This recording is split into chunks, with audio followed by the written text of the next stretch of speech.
Hoje a gente vai ver o livro de Números, que narra as jornadas do povo de Israel no deserto durante 40 anos.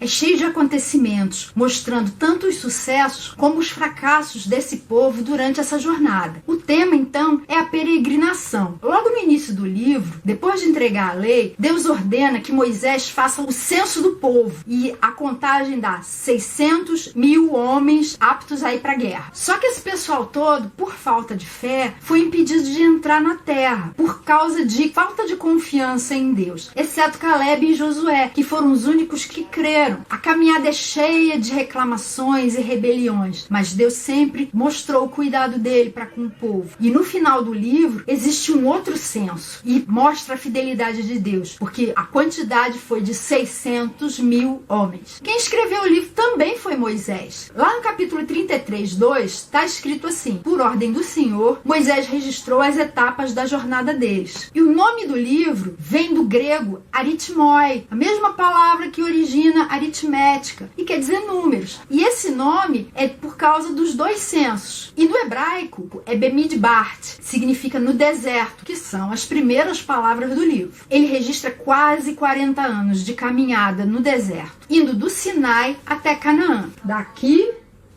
até aqui.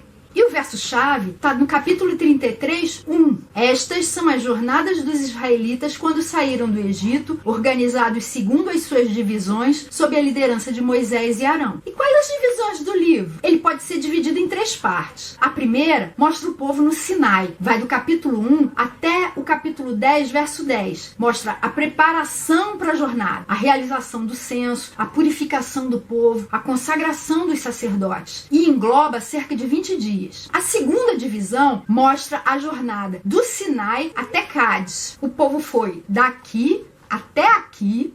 Quando eles chegaram em Cádiz, ou Cádiz Barneia, Moisés enviou 12 espias, um de cada tribo, para que vissem como é a terra, como é o povo, a terra que eles iriam conquistar e o povo que eles iriam enfrentar. Eles foram e depois de 40 dias voltaram com um relatório. 10 desses espias disseram: a terra realmente é muito boa, mas é impossível que a gente conquiste. O povo é enorme, muito forte e há gigantes lá. E havia realmente. Mas 2 espias foram Josué e Caleb, Josué da tribo de Efraim, Caleb da tribo de Judá, foram os únicos que falaram: tá, é boa, há gigantes, se Deus se agradar de nós, ele vai dar a terra pra gente. Por isso Deus falou: nenhum de vocês vai entrar na terra prometida. Para cada dia que vocês ficaram espiando a terra, vocês vão ficar 1 ano peregrinando pelo deserto, até que toda essa geração incrédula morra. E por isso, eles ficaram 40 anos peregrinando pelo deserto do Sinai, até que voltaram para Cádiz. E a terceira parte mostra de Cádiz até Moabe, nas portas da terra prometida, já uma nova geração, os filhos daqueles que não haviam acreditado, além de Josué, Caleb e Moisés, que ainda estava vivo. Vai do capítulo 21 até o fim do livro, no capítulo 36, e mostra a chegada finalmente à terra de Canaã. Engloba mais ou menos 5 meses. Como é que a gente pode ver Jesus no livro? Eu destaquei 3 formas. A primeira é pela vara de Arão, está lá no capítulo 7. Conta a história de uma rebelião do povo, duvidando da escolha de Arão para ser sumo sacerdote. E aí Deus determinou: faça com que cada um dos rebeldes escolha uma vara, um pedaço de pau seco. E Arão vai escolher um também. Vocês vão trazer essas varas e vão colocar na minha presença. No dia seguinte vocês vão ver quem foi que Deus escolheu. Aquelas varas tinham o nome do dono. E no dia seguinte, quando eles voltaram para ver o que tinha acontecido, a vara de Arão tinha florescido, tinha dado frutos até. Todo mundo ficou impressionado e viu claramente que Deus tinha mostrado que Arão era aquele que tinha sido escolhido por ele. E Isaías 53:2 fala assim a respeito de Jesus: ele cresceu diante dele como um broto tenro e como uma raiz saída de uma terra seca, mostrando que Jesus, no meio de um povo que não tinha mais esperança, dominado pelos romanos, preso em seus próprios pecados,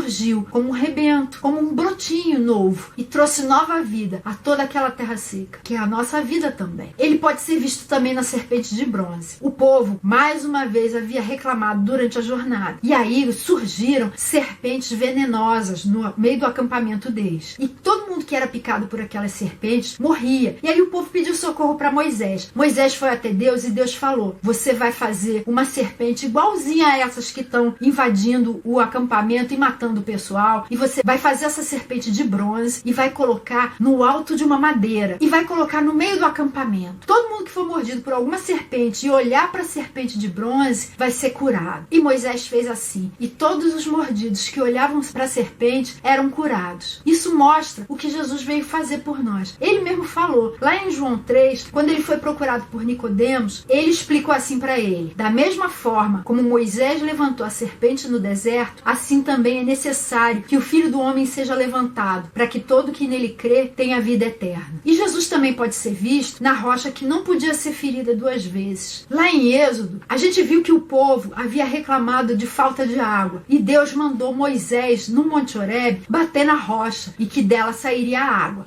O povo bebeu e foi saciado. Agora em Números, eles estão mais uma vez às voltas com falta de água para beber. E Deus ordenou que Moisés fosse falar à rocha, que Deus estaria lá e daria água. Mas Moisés não creu. E em vez de honrar a Deus falando com a rocha, ele bateu na rocha. Lá no capítulo 20 fala assim: pegue a vara e com seu irmão Arão reúna a comunidade e diante desta fale aquela rocha e ela verterá água. Moisés ergueu o braço e bateu na rocha duas vezes com a vara. O Senhor, porém, disse a Moisés e Arão: como vocês não confiaram em mim para honrar minha santidade à vista dos israelitas, vocês não conduzirão essa comunidade para a terra que lhes dou. Em 1 Coríntios 10:4, Paulo fala: eles bebiam da rocha espiritual que os acompanhava, e essa rocha era Cristo. Jesus também foi ferido uma única vez, não precisa ser ferido de novo. Basta que a gente, caso a gente já tenha sido purificado pelo sacrifício dele, fale a ele. Não precisa sacrificar ele de novo. É só falar e receber o perdão. É só falar e receber dessa água que jorra dele para a vida eterna. Esse também é o motivo pelo qual Moisés e Arão não puderam entrar na terra prometida. E que lições a gente pode tirar desse livro? A primeira tem a ver com a missão daqueles 12 espias. O medo e a incredulidade distorcem a nossa visão e fazem com que a gente não consiga enxergar aquilo que Deus tem para nós e que Ele quer fazer na nossa vida. Lá no capítulo 13, fala assim: o Senhor disse a Moisés: envie alguns homens em missão de reconhecimento à terra de Canaã, um líder de cada tribo. Ao fim de 40 dias, eles voltaram da missão de reconhecimento daquela terra e deram o seguinte relatório a Moisés: entramos na terra a qual você nos enviou, onde há leite e mel com fartura, mas o povo que lá vive é poderoso e as cidades são fortificadas e muito grandes. Não podemos atacar aquele povo, é mais forte do que nós.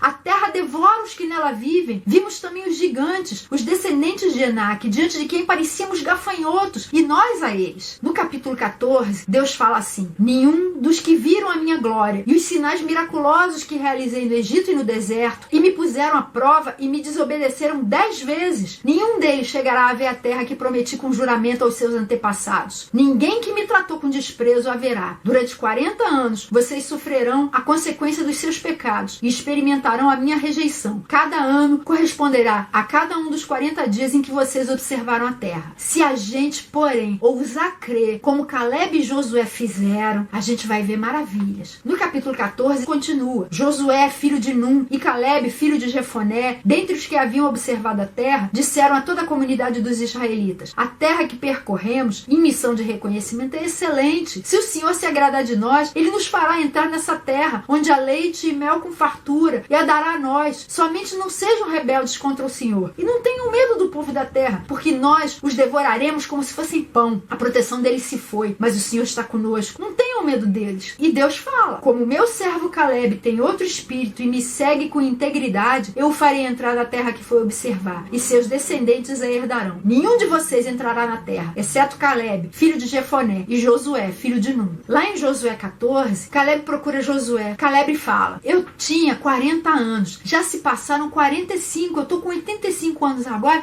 e tô tão forte quanto antes. Deus me conservou como tinha prometido, agora me dá a terra que ele havia prometido para mim. E Josué deu e abençoou. Caleb foi lá e a tomou e se tornou propriedade dele e dos seus descendentes. A segunda lição está num acontecimento lá de Números, quando o rei de Moabe, com medo daquele povo tão grande e poderoso, resolveu contratar Balaão, que era um profeta, para que amaldiçoasse o povo. Balaão foi e 3 vezes tentou amaldiçoar o povo, mas não conseguiu. Isso está lá do capítulo 22 até o capítulo 24. E no capítulo 23, na segunda vez em que ele tenta amaldiçoar o povo, ele abre a boca e sai assim: como posso amaldiçoar a quem Deus não amaldiçoou? Não há magia que possa contra Jacó, nem encantamento contra Israel. Nós que amamos a Deus, que já demos a nossa vida para Jesus, que já entendemos o sacrifício dele no nosso lugar e fomos tornados nova geração, nova criação em Jesus, não precisamos temer nada disso, porque nós somos Jacó, nós somos Israel para Deus. Em 1 de João 3,8 fala: para isso o Filho de Deus se manifestou, para destruir as obras do diabo. Você não precisa temer se qualquer pessoa quiser amaldiçoar você, se qualquer pessoa quiser fazer um trabalho de macumba para você. Não precisa, porque macumba não pega para filho de Deus. E a terceira lição é que aquele povo, durante a peregrinação, mostrou que tinha a lei, tinha os sacrifícios, mas a vida deles muitas vezes não agradava a Deus. Saber o que a gente deve fazer ou frequentar cultos e não fazer aquilo que a gente sabe que agrada a Deus, não adianta de nada. A gente vai ser igualzinho a eles. Lá em Tiago, no Novo Testamento, está escrito assim: sejam praticantes da palavra e não apenas ouvintes, enganando-se a si mesmos. Mostre-me a sua fé sem obras, e eu lhe mostrarei a minha fé pelas minhas obras. Você crê que existe um só Deus? Muito bem, até mesmo os demônios creem e tremem. Crer não adianta nada se você não agir de acordo com aquilo que diz que crê. O povo tinha lei, mas não tinha uma vida com Deus. Andar com Deus faz toda a diferença. Por isso, mesmo sem bússola, acabaram sendo guiados. Mesmo sem fábricas, acabaram sendo vestidos. E mesmo sem pastagens ou campos, eles foram alimentados. Esse foi o resuminho de Números. Eu espero que você se sinta estimulado a ver que outras histórias existem lá. Existem muitas, maravilhosas, mostrando o amor, a fidelidade, a justiça de Deus. Na próxima semana, a gente vai ver o livro de Deuteronômio. Não perca!